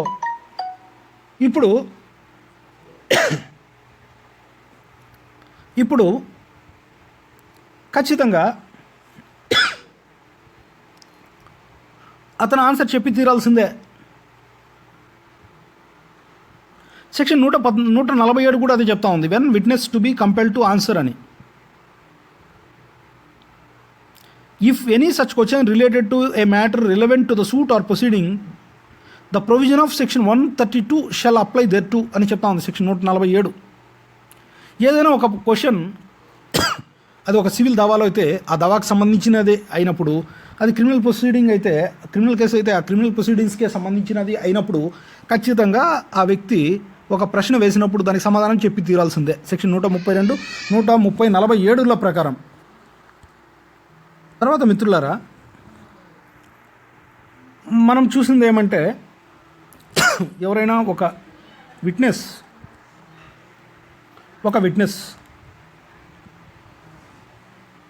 ఫ్యాక్ట్ ఇన్ ఇష్యూకి సంబంధించి కానీ, లేదా రిలవెంట్ ఫ్యాక్ట్కి సంబంధించి కానీ, ఓరల్గా కానీ, లేదా డాక్యుమెంట్ రూపంలో కానీ కోర్టుకు వచ్చి ప్రమాణం చేసి అతను ఎగ్జామిన్ చేయబడిన తర్వాత కోర్టు ఒక డెసిషన్కి వస్తుంది, దాన్ని ఎవిడెన్స్ అంటాము. ఫైనల్గా ఒక జడ్జిమెంట్, ఒక ఆర్డర్ పాస్ చేస్తుంది కోర్టు. ఇది ఇండియన్ ఎవిడెన్స్ యాక్ట్ చదివే విధానం మనం తెలుసుకున్నాం. ఇప్పుడు ఈ విషయానికి వస్తే బిఫోర్ ద కోర్ట్ అంటున్నాం. ఇక్కడ ఈ రెండు పార్ట్స్ అయిపోయినాయి. దీనికోసం ఒక సపరేట్ వీడియో చూడండి. ఇది మనం ఇప్పుడు చదువుకున్నాం. దీనికి బిఫోర్ ద కోర్ట్ అనే విషయానికి వచ్చి చూద్దాం. ఒక వ్యక్తి ఇక్కడ ఈ కాంపిటెంట్ విట్నెసెస్ అని చెప్తున్నాం, వీళ్ళందరూ కూడా కోర్టుకు వచ్చి చెప్తేనే, కోర్టులో విట్నెస్ బాక్స్కి వచ్చి చెప్తేనే దానికి వ్యాలిడిటీ ఉంటుంది. Witness must come before the court and he must depose before the court. He must give evidence before the court. This is the rule the evidence must be permitted by the court. అంతే కదా, ఏదంటే అది ఇచ్చేదానికి లేదు, court permit చేయాలా. అది ఖచ్చితంగా relevant ఫ్యాక్ట్కి సంబంధించి అయినా ఉండాలా, లేదా ఫ్యాక్ట్ ఇన్ ఇష్యూకైనా సంబంధించి ఉండాలా. వేరే చెప్తే కోర్టు పర్మిట్ చేయదు. ఇక్కడ ఈ విషయం. తర్వాత ఆన్ ఓత్ అంటున్నాం, ఇది ముఖ్యమైన విషయం. ఆన్ ఓత్ అనే విషయాన్ని మనం దేంతో పాటు చూడాలంటే, ఓత్స్ యాక్ట్ 1969 అనే ఒక చట్టం ఉంది. ఓత్స్ యాక్ట్ 1969, ఇందులో సెక్షన్ 4 ప్రత్యేకంగా సెక్షన్ 4 ప్రకారం ఎవరెవరు ఖచ్చితంగా ఓత్ తీసుకోవాలా అంటే, and all witnesses, all interpreters, all jurors, వీళ్ళందరూ కూడా ఓత్ తీసుకోవాలా. అంటే ప్రమాణం చేయాల్సిందే కోర్టులో. వాళ్ళు కోర్టుకు వచ్చి వాళ్ళు చెప్పే విషయాలు ప్రమాణం చేస్తేనే వాటిని సాక్ష్యంగా పరిగణిస్తారు. అందరూ సాక్షులు ప్రమాణం చేయాలా. ఇక్కడ సాక్షి ప్రమాణం చేసేటప్పుడు ఏ విషయాలు ఉండాలంటే ఫామ్ 1 అనేది చూడాలి మనం. ఈ ఓత్స్ యాక్ట్లో ఫామ్ 1 సెక్షన్ 4 ఏం చెప్తా ఉంది, విట్నెసెస్, ఇంటర్ప్రిటర్స్, జ్యూరర్స్ ఖచ్చితంగా ఓత్ తీసుకోవాల్సిందే కోర్టులో, అప్పుడే దాన్ని సాక్ష్యంగా పరిగణిస్తారని చెప్తా ఉంది. దీనికి ఉన్న ఎక్సెప్షన్ ఏమంటే, 12 సంవత్సరాల లోపు ఉన్న వ్యక్తి, అంటే చిన్నపిల్లోడు ప్రమాణం చేయాల్సిన అవసరంలే. అరే ప్రమాణం అంటే ఏంది అనేది తెలియదు అతనికి, అబద్ధం చెప్పాలా నిజం చెప్పాలా అనే విషయం తెలియదు అని కోర్టు భావిస్తూ ఉంటుంది. కాబట్టి 12 లోపు సంవత్సరాలు ఉన్న వ్యక్తికి ప్రమాణం తీసుకోవాల్సిన అవసరం లేదు. సెక్షన్ 4లో ఉన్న ఎక్సెప్షన్ అది. రెండవ ఎక్సెప్షన్ ఏమంటే, accused person unless he is examined as witness oath is not essential. ఇక్కడ అక్యూజ్డ్ పర్సన్ ఉన్నాడు, అతను సాక్షిగా ప్రవేశపెట్టకపోతే ఓత్ తీసుకోవాల్సిన అవసరంలే. అతన్ని సాక్షిగా పరిగణించినట్లయితే అతను విట్నెస్ బాక్స్లోకి వస్తున్నా అంటే అతను కూడా ప్రమాణం చేసి మాత్రమే అతన్ని సాక్షిగా పరిగణిస్తారు. ఇవి దానికి ఉన్న ఎక్సెప్షన్స్. ఇప్పుడు నేను చెప్తున్నాను, ఫామ్ 1 ఏమనుంది ఓత్స్ యాక్ట్లో షెడ్యూల్ ఒకసారి చూసినట్లయితే, విట్నెస్ సాక్ష్యం చెప్పే ముందు తీసుకోవాల్సిన ప్రమాణం, I do swear in the name of God that what I shall state shall be the truth, the whole truth and nothing but the truth. నేను దేవుడి మీద ప్రమాణం చేసి అంతా నిజమే చెప్తాను, నిజం తప్ప మరేం చెప్పను. ఇది మనకు సర్వసాధారణంగా కోర్టులో చేపించే ప్రమాణం. అదేవిధంగా ఫామ్ 2 చూసినట్లయితే జ్యూరర్స్ ఏ రకంగా ప్రమాణం చేయాలా. జడ్జెస్ కన్ఫెషన్స్ రికార్డ్ చేస్తున్నారు అక్యూజ్డ్ది.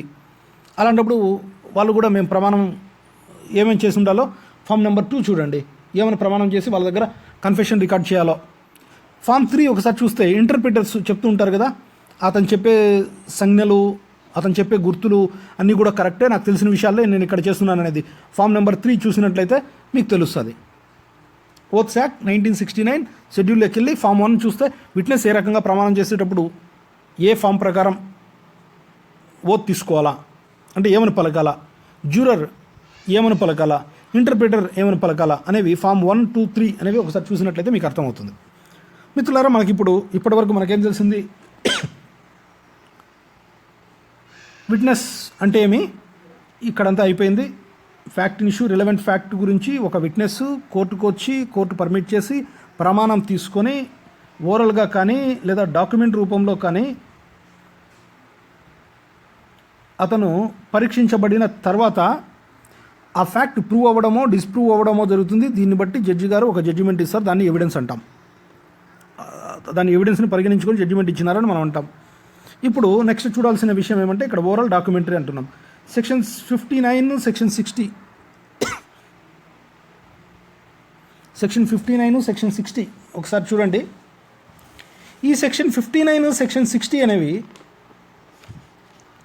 ఇవి రెండు కూడా ఓరల్ ఎవిడెన్స్కి సంబంధించినవి. ఓరల్ ఎవిడెన్స్ అనే దానికి సంబంధించినవి. అంటే ఓరల్ ఎవిడెన్స్ ఇవ్వచ్చు అని సెక్షన్ 59, సెక్షన్ 60 ఈ రెండు కూడా చెప్తున్నాయి. సెక్షన్ 60 ప్రకారం ఓరల్ ఎవిడెన్స్ అనేది ఖచ్చితంగా డైరెక్ట్గానే ఉండాలా, ఇండైరెక్ట్గా ఉండకూడదు. హియర్సే ఎవిడెన్స్ అనేది చెల్లనేరదు అని చెప్తా ఉన్నాయి. సెక్షన్ 59 ఏమని చెప్తుంది, proof of facts by oral evidence అంటున్నాయి. All facts except the contents of documents or electronic record may be proved by oral evidence అని చెప్తా ఉంది సెక్షన్ 59. డాక్యుమెంట్లో ఉన్న విషయాలని ఎలక్ట్రానిక్ ఎవిడెన్స్లో ఉన్న వీటిని తప్ప మిగతా ఏ కంటెంట్నైనా ఓరల్గా చెప్పించవచ్చు. ఆయన నాకు 5 లక్షలు బాకీ పడినాడు అని చెప్పి ఏం ప్రామిసరీ నోట్ ఏమి రాసుకోలేదు అనుకోండి, ఎవరైనా సాక్ష్యాన్ని తీసుకొని వచ్చి నిరూపణ చేసుకోవచ్చు, ఓరల్గా అయినా చేసుకోవచ్చు. క్రిమినల్ కేసుల్లో ఎక్కువగా ఓరల్ ఎవిడెన్స్కే అధిక ప్రాధాన్యత ఉండి తీరుతూ ఉంటుంది. వాళ్ళు సాక్షులు చెప్పే మాటలకే డాక్యుమెంట్ రూపేణా తక్కువ ఉంటుంది, సాక్ష్యం ఇవ్వడం ఓరల్ ఎవిడెన్సే ఎక్కువ ఉంటుంది. ఇక్కడ అది డైరెక్ట్ ఎవిడెన్సా ఇండైరెక్ట్ ఎవిడెన్సా? డైరెక్ట్ ఎవిడెన్స్కే ప్రాధాన్యత ఉంటుంది, ఇండైరెక్ట్ ఎవిడెన్స్ పరిగణించకూడదు. తర్వాత దీనికి కొన్ని ఎక్సెప్షన్స్ ఉంటాయి, ఎక్స్పర్ట్ ఇచ్చే ఒపీనియను, తర్వాత ఇక్కడ మనం చెప్తున్నాం కదా డయింగ్ డిక్లరేషన్స్, ఇలాంటివన్నీ కూడా ఎక్సెప్షన్స్. దీనికి సంబంధించి ఓరల్ ఎవిడెన్స్కి సంబంధించి, డాక్యుమెంటరీ ఎవిడెన్స్కి సంబంధించి నేను సపరేట్ వీడియోస్ అప్లోడ్ చేస్తాను మిత్రులారా, వాటిని చూడొచ్చు మీకు క్లారిటీ కోసం. తర్వాత డాక్యుమెంటరీ ఎవిడెన్స్ అంటే సెక్షన్ 61 నుంచి 90 వరకు ఉన్నాయి. ఇందులో మనం చూడవలసినవి డాక్యుమెంట్ అంటే ఏమి, దాని అర్థం సెక్షన్ 3లో ఒకసారి చూడాలి. తర్వాత సెక్షన్ 61 నుంచి 90 వరకు ఉన్న సెక్షన్లు ఇవన్నీ కూడా దేని గురించి చెప్తున్నాయంటే కంటెంట్స్ని, how to prove the contents of documents ఒక పార్టుగా, how to prove execution of the document అనేది ఒక పార్టుగా, ప్రిజంప్షన్స్ యాజ్ టు డాక్యుమెంట్స్ అనేది ఒక పార్టుగా చూడాలా. అంటే డాక్యుమెంట్ కంటెంట్స్ని ఏ రకంగా ప్రూవ్ చేయాలి, దీనికోసం ఒక సపరేట్ వీడియో నేను దయచేసి డాక్యుమెంటరీ ఎవిడెన్స్కి సంబంధించి ఒక ప్రూఫ్ ఆఫ్ డాక్యుమెంట్స్ అనే ఒక వీడియో పెట్టదలుచుకున్నాను, త్వరలోనే అప్లోడ్ చేస్తాను మిత్రులారా, దాన్ని చూస్తే మీకు అర్థమవుతుంది. కంటెంట్స్ని ఏ రకంగా ప్రూవ్ చేయాలి, ఎగ్జిక్యూషన్ ఏ రకంగా ప్రూవ్ చేయాలి, కోర్టు డాక్యుమెంట్స్కి సంబంధించి కంటెంట్స్ కానీ ఎగ్జిక్యూషన్కి సంబంధించి కానీ ఏ రకంగా ప్రిజంప్షన్ తీసుకుంటుంది అనే విషయాలన్నీ కూడా సెక్షన్ 61 నుంచి 90 వరకు ఉన్నాయి. ఇందులో సెక్షన్ 61 నుంచి 66 వరకు ప్రైమరీ ఎవిడెన్స్, సెకండరీ ఎవిడెన్స్ అంటే ఏమి, సెక్షన్ 67 నుంచి 73 వరకు అటెస్టెడ్ డాక్యుమెంట్, అన్అటెస్టెడ్ డాక్యుమెంట్ అంటే ఏమి, సెక్షన్ 74 నుంచి 78 వరకు ప్రైవేట్ డాక్యుమెంట్, పబ్లిక్ డాక్యుమెంట్ అంటే ఏమి, సెక్షన్ 79 నుంచి 90 వరకు ఎలాంటి డాక్యుమెంట్స్ని ప్రిజ్యూమ్ టు బి జినైన్ డాక్యుమెంట్స్గా ప్రిజ్యూమ్ చేసుకుంటారు అనే విషయాలన్నీ కూడా అందులో ఉన్నాయి. ఇక్కడ సెక్షన్ 91 to 100 ఇవన్నీ కూడా కాదండి, ఇక్కడ 2 సెక్షన్ 91 నుంచి సెక్షన్ 100 వరకు, సెక్షన్ 91 నుంచి సెక్షన్ 100 వరకు కూడా ఇవన్నీ ఎలాంటి సందర్భంలో కేవలం డాక్యుమెంటరీ ఎవిడెన్స్ మాత్రమే తీసుకుని ఓరల్ ఎవిడెన్స్ను అసలు పరిగణించకూడదు అనేది ఇక్కడ ఉన్నాయి. వీటికి సంబంధించి నేను సపరేట్ వీడియో చేయదలుచుకున్నాను మిత్రులారా, దాన్ని చూస్తే మీకు అవగాహన అనేది వస్తుంది. ఇప్పుడు ఎగ్జామినేషన్ ఆఫ్ విట్నెసెస్ అంటున్నాం. సెక్షన్ 135 నుంచి 166 వరకు ఈ అన్ని సెక్షన్స్ కూడా ఎగ్జామినేషన్ ఆఫ్ విట్నెసెస్కి సంబంధించినవే. ఇక్కడ మనం చెప్పుకున్నది ఏమి, చార్ట్ ప్రకారం ఒక విట్నెస్ ఫ్యాక్ట్ ఇష్యూ మీద కానీ రిలవెంట్ ఫ్యాక్ట్ మీద కానీ కోర్టుకు వచ్చి కోర్టు పర్మిట్ చేసినట్లయితే ప్రమాణం చేసుకొని ఓరల్గా కానీ లేదా డాక్యుమెంట్ రూపంలో కానీ వచ్చి ఆయన చీఫ్ ఎగ్జామినేషను, క్రాస్ ఎగ్జామినేషను, రీ ఎగ్జామినేషన్ అయిపోయిన తర్వాత కోర్టు కూడా అతనికి ఏదైనా పరీక్ష పెడితే ఆ పరీక్షలో కూడా పాస్ అయిన తర్వాత కోర్టు అతను ఇచ్చే సాక్ష్యానికి విలువ ఇవ్వడం జరుగుతుంది. అతను చెప్పే విషయం నిజమా అబద్ధమా అనే ఒక రూఢి పడిన తర్వాత ఒక జడ్జిమెంట్ ఇవ్వడం అనేది జరుగుతుంది. ఇక్కడ సెక్షన్ 135 నుంచి 166 వరకు ఇక్కడ ఎగ్జామినేషన్ ఇన్ చీఫ్ అంటే ఏమి, ఎవరైతే కోర్టుకు సాక్ష్యం ఇవ్వని ఒక వ్యక్తిని పిలిచారో సాక్షిని, అతని తరపున ఇచ్చే సాక్ష్యాన్ని ఎగ్జామినేషన్ ఇన్ చీఫ్ అని పిలుస్తాం. తర్వాత ఆపోజిట్ పార్టీ అతన్ని చేసే క్రాస్ ఎగ్జామినేషన్ని, అతని చేసే ఎగ్జామినేషన్ని క్రాస్ ఎగ్జామినేషన్ అంటాం. అదేవిధంగా రీ ఎగ్జామినేషన్ అంటే దాంట్లో ఏదైనా డౌట్ ఉన్నప్పుడు, ఇంకా క్లారిటీ రావాల్సినప్పుడు కోర్టు పర్మిషన్తో తిరిగి ఎగ్జామిన్ చేస్తే దాన్ని రీ ఎగ్జామినేషన్ అని పిలుస్తాం. మిత్రులారా, ఇక్కడ ఒక వ్యక్తి అతనికి ఒక కేసుకు సంబంధించి ఏ విషయాలు తెలుసో ఆ విషయాలన్నీ కోర్టు వారికి చెప్పాలి. అతను చెప్పిన తర్వాత ఆపోజిట్ అడ్వర్స్ పార్టీ తరపున ఉన్న అడ్వకేట్ ఇతను చెప్పే విషయాలు నిజమా కాదా అని కోర్టు ఒక నిర్ధారణకు రావడం కోసం అతని వెరాసిటీని, ట్రస్ట్ వర్తీనెస్ని, క్రెడిబిలిటీని టెస్ట్ చేస్తూ, వాటిని టచ్ చేస్తూ ఆ ఫ్యాక్ట్ ఇష్యూ, రిలవెంట్ ఫ్యాక్ట్కి సంబంధించి అతను చెప్పే విషయాలన్నింటినీ కూడా టెస్ట్ చేయడం కోసము రకరకాల ప్రశ్నలు అనేది వేయడం జరుగుతుంది. దాన్ని మనం క్రాస్ ఎగ్జామినేషన్ అని పిలుస్తాం. మిత్రులారా, ఇక్కడ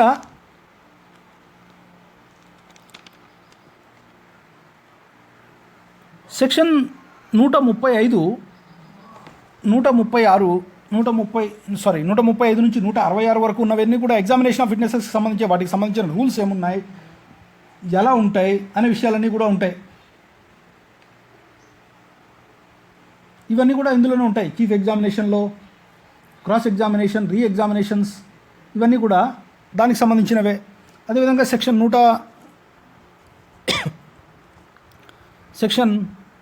154 ఏం చెప్తుంది, questions by party to his own witness అంటారు. ఒక వ్యక్తి రావయ్యా నా తరపున నువ్వు సాక్ష్యం చెప్పు అని చెప్పి పిలుచుకొని వచ్చినాడు కోర్టుకి. కోర్టులో వచ్చి ఎవరైతే సాక్షిగా ప్రవేశపెట్టినాడో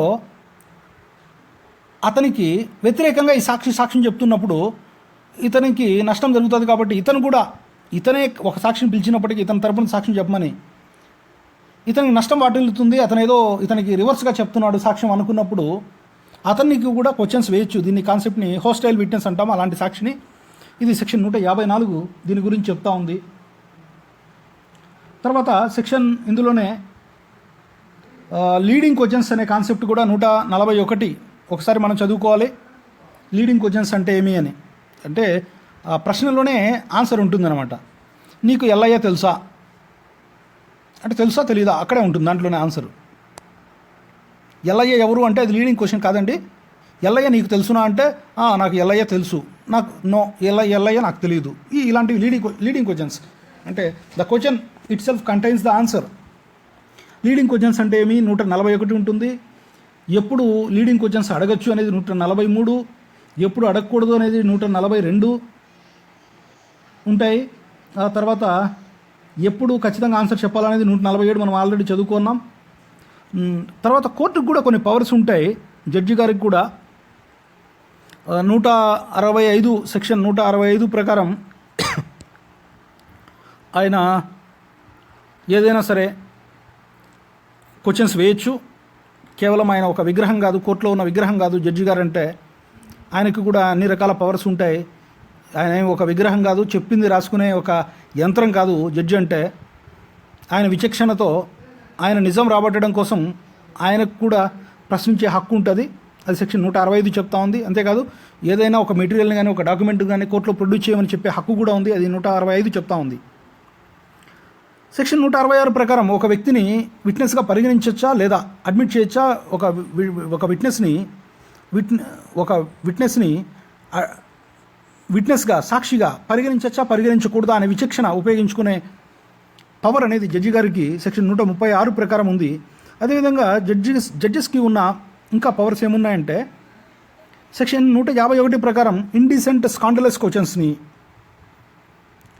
వాళ్ళు ప్రొహిబిట్ చేయొచ్చు, ఇలాంటివి అడగకూడదని చెప్పి నిరోధించవచ్చు. సెక్షన్ 152 ప్రకారం ఇన్సల్టింగ్ అన్నాయింగ్ క్వశ్చన్స్ని ఖచ్చితంగా నిరోధించవచ్చు. ఇక్కడ 151లో నిరోధించవచ్చు, 152లో ఖచ్చితంగా నిరోధించవచ్చు. ఇక్కడ మే అని ఉంది. ఇక్కడ సెక్షన్ 151లో the judge may forbid indecent and scandalous questions may. Section 152 ప్రకారం the judge shall prohibit insulting or annoying questions 152లో ఉన్నాయి. ఈ రకంగా జడ్జెస్కి కూడా పవర్స్ ఉన్నాయి. అతను ఎగ్జామినేషన్ చేయబడాలా, ఎగ్జామినేషన్ ఇన్ చీఫ్, తర్వాత క్రాస్ ఎగ్జామినేషన్ చేయబడాలా, రీ ఎగ్జామినేషన్ కూడా అవసరం ఉంటే చేయబడాలా. ఈ రకంగా ఇవన్నీ అయిపోయిన తర్వాత కొరాబరేషన్, రిలవెన్సీ, ఇంకా కొన్ని బేసిక్ రూల్స్ ఉన్నాయి. ఎస్టోపెల్ అంటే ఏమి,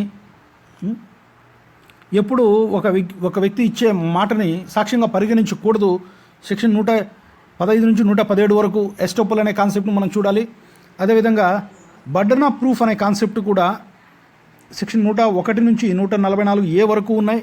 ఎవరు ఒక ఫ్యాక్ట్ని నిరూపణ చేయాల్సి ఉంటుంది, సాక్ష్యాధారాలతో నిరూపించాల్సి ఉంటుంది. ఎవరు నిరూపణ చేయకూడదు. క్రిమినల్ కేసుల్లో prosecution beyond the reasonable doubt ఒక ఫ్యాక్ట్ని నిరూపించాల్సి ఉంటుంది. అదే ప్రొబెండరెన్స్ ఆఫ్ ప్రాబబిలిటీస్ అంటాం సివిల్ కేసెస్లో. పూర్తిగా నిరూపణ కాదు, మ్యాక్సిమం నిరూపణ అనేది చేయవలసి ఉంటుంది ఒక పార్టీ సివిల్ కేసెస్లో.